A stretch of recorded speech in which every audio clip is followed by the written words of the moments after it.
के अंदर, यानी मेरे घर के अंदर ये वो शेल्स हैं। जो घर के बाहर हैं उसका हमें कोई अंदाजा नहीं। वो सारी सड़क के ऊपर सारी रात सुबह तक, और अभी जब मैं आपसे बात कर रहा हूं फिर शेलिंग हो रही है, फिर एक और हमला हो गया।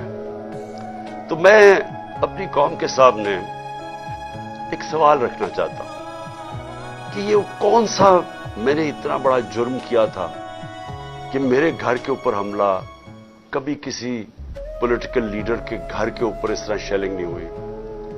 और वहां औरतें थीं, हमारे नौजवान थे, उनके ऊपर जिस तरह अटैक किया गया, इसकी कोई तो क्या वजह थी? मेरा जुर्म क्या था? जुर्म यह था, जरा मैं आप चाहता हूं गौर से सुने मेरा जुर्म क्या था। एक केस लगा होता है तोशाखाना का, जो तोशाखाना का केस मेरे ऊपर एक इल्जाम लगाया गया, और शुक्र है अल्लाह का कि वो अल-हक है, वो तोशाखाना का सबके सामने अब रिकॉर्ड आ गया। मैं चैलेंज करता हूं कि जब ये केस सुना जाएगा, अगर किसी ने सारी चीजें जायज तरीके से, यानी जायज तरीके से, तोशाखाना का मतलब होता है कि जो आप प्रेजेंट आपको जब गिफ्ट्स मिलती हैं तो उनमें से जो आप रखना चाहते हैं एक कीमत अदा करके ले लेते हैं, वो आपकी प्रॉपर्टी बन जाती है। ये तोशाखाना है, और ये 70 साल से यही है। और ये जो कहते हैं कि वो अच्छा जी वो आपको कोई बड़ा तोहफा मिला था, स्टेट गिफ्ट, जो आप चीज खरीदते नहीं है तोशाखाना की, वो ऑक्शन हो जाती है, वो कोई अजायब घर में नहीं रखी जाती। तो मेरे ऊपर पूरा इन्होंने मीडिया ट्रायल चलवाया, उसी के ऊपर केस कर दिए, और अब अल्लाह का करम है कि इन सारी चीजें इनके सामने आ गई हैं। और अभी आपको पता चलेगा जब वो देखेंगे कि इन्होंने चोरी की है तोशाखाना से, और इंशाल्लाह वो सामने आ जाएगा। अब तोशाखाना का केस लगा F8 की कचहरी में। F8 की कचहरी में 2 दफा बम धमाके हो चुके हैं। वो उसको आपकी जो सिक्योरिटी है वो प्रोटेक्ट ही नहीं कर सकते। वो जगह ऐसी है कि वहां वकील भी शहीद हुए, वहां जजेस भी शहीद हुए, उधर ही जब 2 दफा दहशतगर्दी हुई। तो जब वहां उसको प्रोटेक्ट कर ही नहीं सकते, और खुद इंटीरियर मिनिस्टर कह रहा है कि मेरी जान खतरे में है, इंटीरियर मिनिस्ट्री कह रही है कि मेरी जान को खतरा है, एक मेरे ऊपर हमला हो चुका है। मुझे पता है कि जो लोग आज बैठे हुए हैं ये इक्तदार में, जो शहबाज शरीफ और राना सनाउल्लाह, ये ही इन्होंने ही पहला मेरे ऊपर किया था, और एक और एजेंसीज के आदमी ने, अब वही पावर में बैठे हैं, खतरा उनसे है। तो मैं एक चीज मांगी कि मुझे सिक्योरिटी दे उधर जाने के लिए, और अगर सिक्योरिटी नहीं दे सकते तो मेरा उधर कर दें केस जिधर मुझे सिक्योरिटी मिलती है। जब से मेरी टांग ठीक हुई है, मैं 2 दफा, एक लाहौर हाई कोर्ट गया और एक इस्लामाबाद, कोई सिक्योरिटी नहीं थी, कोई प्रोटेक्शन नहीं थी। और फिर मैं वाज़ेह कर दूं कि ये अनप्रेसिडेंटेड है कि एक एक्स प्राइम मिनिस्टर को कातलाना हमला होता है, उसके बाद उसको सिक्योरिटी नहीं मिलती।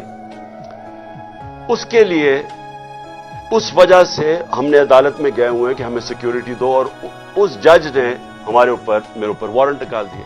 अब ये वारंट क्या है जिसके लिए पुलिस आई हुई थी? मैं ये जरा सारा आपको समझाना चाहता हूं कि ये जो सारी अभी भी शेलिंग हो रही है, ये पुलिस का और कोई काम नहीं है, पूरी फौज की फौज आई हुई है, रेंजर्स आए हुए हैं कि इस तरह कोई दहशतगर्द या जमान पार्क में बैठा हुआ है। वारंट सिर्फ ये थे कि आपको पुलिस अदालत में पेश करे, ये है वारंट। जिस अदालत में मैं इसलिए नहीं जा सका क्योंकि सिक्योरिटी का इशू था, अदालत ने पेश करना, ये पुलिस ने वहां पेश करना था।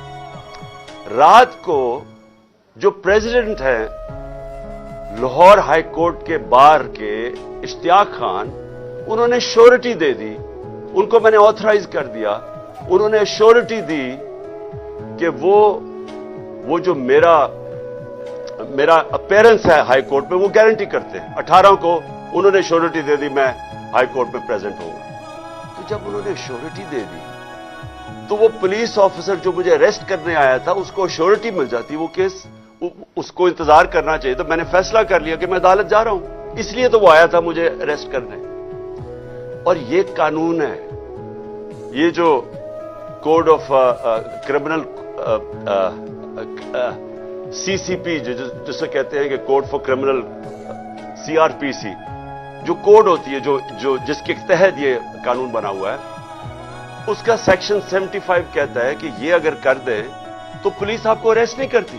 تو وہ رات لے کے پھر رہا ہے اشتہا خان یہ اب شیورٹی, اور پولیس والا ہی نہیں مل رہا. وہ کیوں نہیں مل رہا؟ کیونکہ انہوں نے فیصلہ کیا ہوا تھا میرے اوپر یہ اٹیک کرنے کا. اب یہ میں آپ کو دکھا رہا ہوں کہ یہ صرف شیلز نہیں ہیں, یہ گولیاں آپ کے سامنے ہیں. یہ گولیاں چلائی انہوں نے یہاں. یہ گولیاں چلانے والے ایک آدمی کو عدالت میں پیش کرنے کے لیے نہیں آتے. ان کے عزائم, یہ جو اوپر سارے بیٹھے ہوئے ہیں جنہوں نے پہلے ہی مجھے قتل کرنے کی کوشش کی تھی, ان کے عزائم یہ نہیں تھے کہ عمران خان نے یہ عدالت میں, کہ وہ کہہ رہے کہ میں پہنچوں گا, اس کے باوجود یہ حملہ کرو, اور ابھی تک حملہ ہو رہا ہے. ان کا مقصد کچھ اور ہے. لندن کے اندر پلان بنا, وعدے کیے گئے نواز شریف سے. وعدہ یہ کیا گیا کہ اگر ہمیں بیک کریں گے تو میں آپ کو یہ کر کے دوں گا, جس میں عمران خان کو جیل میں ڈالوں گا, پی ٹی آئی کو ختم کروں گا, نواز شریف کو سارے کیسز ختم کروں گا. یہ پلان تھا پورا.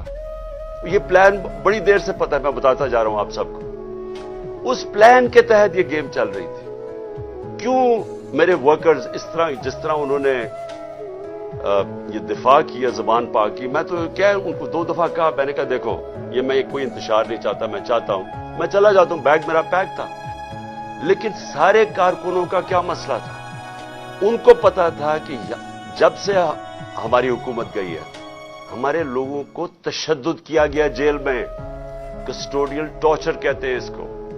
جیل کے اندر تشدد کیا گیا. اعظم سواتی, شہباز گل, ہمیں پتا ہے ارشد شریف سے کیا ہوا, ہمیں پتا ہے سوشل میڈیا کے لڑکوں سے کیا ہوا, اور ہمیں پتا ہے کہ وہ درویش, وہ جو اسپیشل انسان تھا جس کے پاس پیار کے علاوہ کچھ تھا ہی نہیں, ذل شاہ سے کس طرح انہوں نے اٹھایا اور اسے تشدد کر کے قتل کر کے سڑک پہ پھینک گئے. تو سارے فکر کر رہے تھے کہ دیکھیں اگر انہوں نے یہ آپ سے لے گئے ایک دفعہ آپ کو, تو یہ آپ سے بھی یہ کریں گے. اس لیے انہوں نے رات سے وہ مقابلہ کر رہے ہیں ان کا, صرف اس وجہ سے. سو میں آج یہ پوچھنا چاہتا ہوں, میں وہ جو اپنے آپ کو نیوٹرل کہتے ہیں ان سے پوچھنا چاہتا ہوں کہ مجھے یہ بتائیں کہ رینجرز کو بھیجنے کا کیا کام تھا؟ میرے دیوار کے اوپر رینجرز چڑھ رہے تھے, اندر آنے لگے تھے. میں کون سا جرم کیا کہ رینجرز کو یہاں اٹیک کروایا میرے اوپر؟ اور جب رینجرز اور ہمارے لوگوں کا آمنا سامنا ہوگا تو کیا کوئی قوم سمجھے گی کہ ہماری اسٹیبلشمنٹ نیوٹرل ہے؟ اور کیا یہ کرنا چاہیے کہ رینجرز یعنی فوج کو اور عوام کا آمنا سامنا کروانا چاہیے؟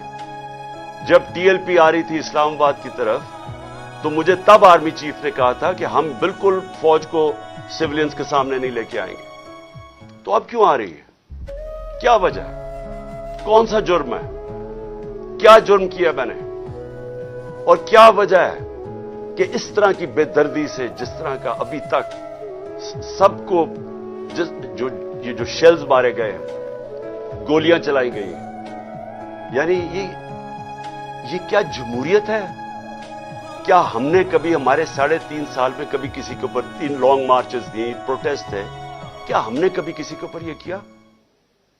تو یہ کیا وجہ ہے؟ اس کے پیچھے کیا ہے؟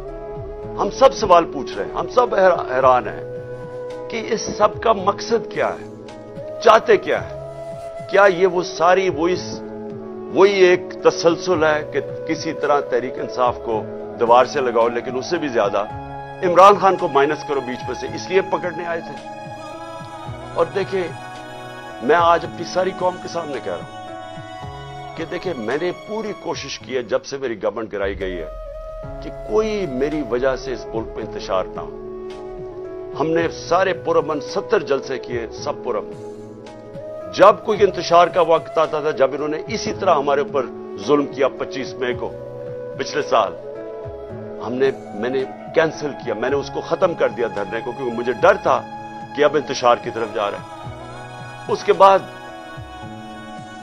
26 نومبر لاکھوں لوگ جمع تھے وہاں اس وقت پنڈی میں.